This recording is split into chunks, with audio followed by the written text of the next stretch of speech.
Bonjour Jean Glavany. Bonjour. Vous êtes député socialiste.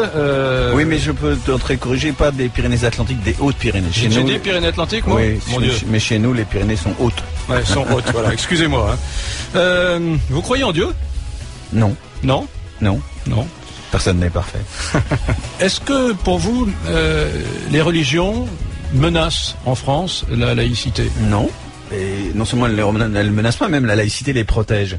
Dans la loi de 1905 qui affirme la liberté de conscience, c'est-à-dire le droit et la liberté de croire ou de ne pas croire, et si l'on croit d'être catholique, protestant, juif, musulman, la croyance de son choix, ou de ne pas croire, d'être athée, agnostique ou de pas savoir, ce qui d'après un certain nombre d'enquêtes qualitatives de l'opinion française montre que la majorité des Français sont dans ce cas-là, c'est-à-dire ne savent pas, sont plutôt athées ou agnostiques sans trop savoir.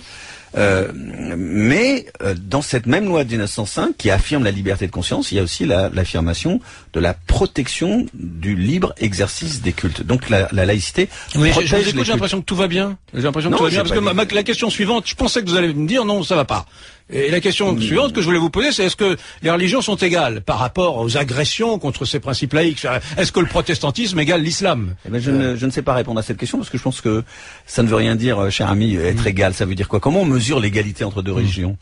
Au nombre de leurs pratiquants, je ne sais pas les mesurer. On n'a pas fait de recensement au nombre de leurs lieux de culte. Là, c'est clairement inégal. Je parle du nombre des agressions contre les principes laïques. Au nombre de leur efficacité spirituelle à sauver des âmes. Je ne sais pas très bien comment on mesure. Est-ce qu'elles sont, elles sont égales en droit et en devoir, certes, mais comment l'État pourrait-il déclarer une égalité entre des cultes alors que lui-même dans la loi dit je ne reconnais, c'est pas la question que je vous pose. Ah bah vous me dites est-ce qu'elles sont égales? Non, dans les agressions qu'elles font subir à la République laïque. Autre question, autre formulation. Les religions ne menacent pas la République. Les intégrismes religieux, oui, la menacent. Vous l'avez dit dans votre introduction, d'ailleurs. Est-ce que la définition généreuse de la laïcité, qui est la vôtre, qui est celle de la gauche, n'a pas vécu? Est-ce qu'on n'est pas rentré dans une laïcité défensive aujourd'hui? Attention, la République est menacée. Je pense à Riposte laïque, extraordinaire Riposte laïque. C'est un petit groupe où il y avait plutôt d'ailleurs des profs de gauche au départ et qui est devenu ultra radical. Ceux qui font les opérations saucisson vin rouge, saucisson c'est du porc dans des quartiers musulmans et qui sont vécus par des provocations comme les populations musulmanes. Riposte laïque, ce sont des gens qui viennent de différents milieux politiques et syndicaux et qui ont petit à petit ont dérivé vers, comme vous le dites, une forme d'extrémisme violent et ils réduisent leur laïcité à un combat anti-musulman. Et donc ça n'est en rien de la laïcité, parce qu'à partir du moment où on s'occupe, si j'ose dire, que d'une religion et d'un intégrisme, alors on n'a pas la vue globale de la laïcité républicaine. Et donc ce petit groupuscule est un groupe d'extrémistes extrêmement dangereux pour la République. Alors, j'ai dit ça l'autre jour au téléphone à l'un d'entre eux avec que j'avais invité par téléphone dans mon émission. J'ai répondu la même chose que vous. Et il me dit comment vous considérez par votre conséquence que le protestantisme est l'égal de l'islam dans les agressions contre la République. C'est la question que vous avez posée avant. Et j'étais un peu baba. Je n'ai pas su quoi répondre. Dans les agressions contre la République, vous savez, il y a des groupes évangélistes qui sévissent dans les banlieues françaises, dont on parle moins, mais qui ne font pas le lit de la République, qui diffusent une idéologie assez comparable à celle de ce que faisaient ces protestants extrémistes autour de George Bush il y a quelques années, quand il était au pouvoir, avec une influence politique. Ça existe en France. Alors on le voit moins, parce que les gens ne s'y intéressent pas. Poste laïque ne s'y intéresse pas du tout. Les trois pingouins qui vont embêter les catholiques intégristes, qui vont perturber les séances de théâtre à Paris, sont quand même moins dangereux pour la remise en cause des principes laïques que ceux beaucoup plus nombreux qui militent, par exemple, pour médecins femmes à l'hôpital public pour traiter les femmes, soigner les femmes. Ils sont pas si nombreux que ça. Je pense que peut-être même 99,9% des musulmans en France sont des musulmans laïcs qui vivent leur foi comme une affaire privée. Je suis tout à fait d'accord avec vous. Qui respectent scrupuleusement les lois de la République, et que ceux qui veulent mettre, c'est-à-dire les intégristes qui veulent mettre les lois religieuses au-dessus des lois de la République sont une infime minorité. Simplement, ils sont mis en scène, ils sont valorisés parce que ça arrange certains combats politiques. Pourquoi est-ce que Marine Le Pen s'est emparée de ce thème de la laïcité? Pour cela, et uniquement pour cela. Mais notre devoir à nous républicains, c'est de dire non. La laïcité ne combat pas les religions, elle les protège, elle garantit le libre exercice des cultes. Oui, la laïcité combat les intégrismes, mais tous les intégrismes, et pas seulement l'intégrisme musulman, même si je veux bien concéder que c'est celui qu'on voit le plus aujourd'hui. Alors, vous êtes sur RMC, simplement, ça a été un sacré combat. Oui. Et je peux vous raconter des histoires qui qui y compris ont été très, très violentes. Je m'interroge, en préparant l'émission, je me permets de vous interrompre, mais c'est juste là-dessus. Je me demandais si aujourd'hui c'est quelques pourcents de musulmans qui foutent la trouille à beaucoup d'électeurs français. C'est bien peu, c'est bien tenu, c'est bien faible à côté de la puissance de l'Église catholique et son ultra-domination radicale sur la France de 1905. J'ai l'impression que finalement la menace contre l'État et la laïcité était bien moindre aujourd'hui qu'il y a 106 ans. Vous avez raison, vous avez raison. Et en l'occurrence, la République a combattu la religion catholique, non pas parce qu'elle était une religion, mais parce qu'elle exprimait et exerçait le pouvoir de dominer la politique. Et en séparant les églises et l'État, on a dit non, ça, le politique, c'est plus l'affaire de religion. Mais on a dit en même temps, les religions, c'est pas l'affaire du politique. La séparation doit être bivalente.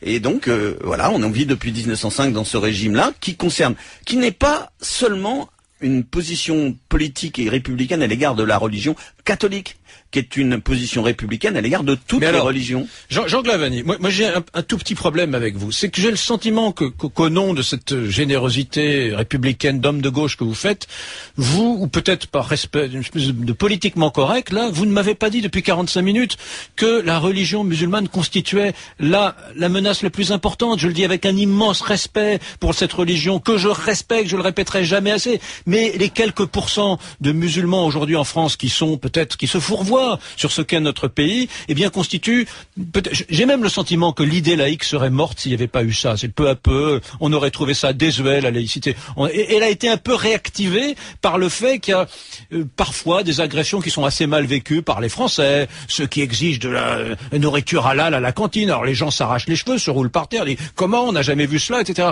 Donc reconnaissez que là, il y a un positionnement nouveau à trouver. Alors, et c'est pour ça qu'aujourd'hui que je vous dis que la droite, je ne parle pas d'extrême droite, que la droite est un peu moins politiquement correcte sur la question. C'est qu'elle ose dire attendez, ça c'est pas acceptable, c'est pas le principe, etc. Et c'est pour ça qu'elle repréempte ce territoire qui est le vôtre naturellement, qui est celui de la laïcité. Et c'est pour ça que je la trouve un peu meilleure que vous. C'est qu'elle s'est départie de ce discours bon enfant, sympathique, courtois, tout le monde il est beau, tout le monde est gentil. Je reconnais à votre subjectivité qui fait le charme de votre émission, mais je ne me laisserai jamais aller à dire ce que vous voulez me faire dire, qui est de dire que la religion musulmane fait peser une menace sur la République. Ce n'est pas vrai. L'intégrisme, l'intégrisme musulman. Voilà, mais attendez, mais c'est fondamental de dire ça. C'est pas mélanger 99,9. Surtout pas. Mais j'étais clair là-dessus. Bon, quelques pourcents de musulmans intégristes. Même pas 1%. Et cela, oui, je le reconnais. Fait peser une menace sur la République. Alors, et là, je vais même aller plus loin. C'est vrai que les provocations à l'égard de la République laïque aujourd'hui, dans les cantines scolaires, pour les cimetières, pour les établissements publics, les hôpitaux, etc., viennent aujourd'hui plus de la religion musulmane que des autres. Bon, encore qu'il faudrait le mesurer, mais je suis d'accord. Parce que c'est une religion qui n'était quasiment pas présente en France en 1905, on en a fait la séparation des églises et d'État, et qui est aujourd'hui devenue, d'après ce que l'on dit, la deuxième religion de France, l'islam de France. Alors évidemment, il faut qu'elle trouve ses marques avec la République. C'est pour ça qu'il faut être très ferme sur les principes, et en même temps, ne pas être ferme dans les principes d'une manière autoritaire et excluante, mais dans la pédagogie, pour faire venir ceux qui provoquent, les faire venir aux principes républicains et au vivre ensemble. Parce que la République laïque, c'est pas seulement de faire vivre des différences entre elles, c'est surtout de les dépasser dans la République. C'est de savoir qu'on est différent, mais qu'en même temps, on sait vivre ensemble parce qu'on sait dépasser les différences. Comment justement ne pas stigmatiser? Comment dire, là, il y a des religions, le catholique intégriste, par exemple, avec ses manifestations stupides contre une pièce de théâtre, ou certains musulmans qui demandent de la part d'une institution publique comme la PHP ou les hôpitaux d'avoir des médecins hommes. Comment faire sans les montrer du doigt? Parce que l'idée, c'est qu'il faut pas briser ce magnifique équilibre. Quand je suis maire d'une commune ou dans une école, j'ai une revendication identitaire, on dit il faut un menu halal, ma réponse doit être non. Parce qu'il ne peut pas y avoir de repas, identitaires, communautaristes, etc. Mais ma méthode doit être de dialoguer avec ceux qui me le demandent pour l'expliquer pourquoi je ne le fais pas, et je ne dois pas le faire d'une manière brutale. Et à défaut de faire un menu halal, je peux faire un menu végétarien, un menu poisson et œufs, ou des choses qui seront pour tout le monde, qui ne distingueront pas et qui permettront aux enfants dans l'école de continuer à partager les mêmes repas. Et ça, c'est fondamental. Et pourquoi pas de menu halal? Mais parce que sinon je donne lieu je donne prise à toutes les revendications identitaires et je n'arrive plus je crée le communautarisme, je n'arrivais plus à dépasser les différences. Toi tu vas manquer halal, toi tu vas manger halal, toi tu vas manger kasher, toi tu vas manger et puis on fera de la juxtaposition de minorités et de communautés au sein de la France et on n'arrivera plus à faire vivre le vivre ensemble.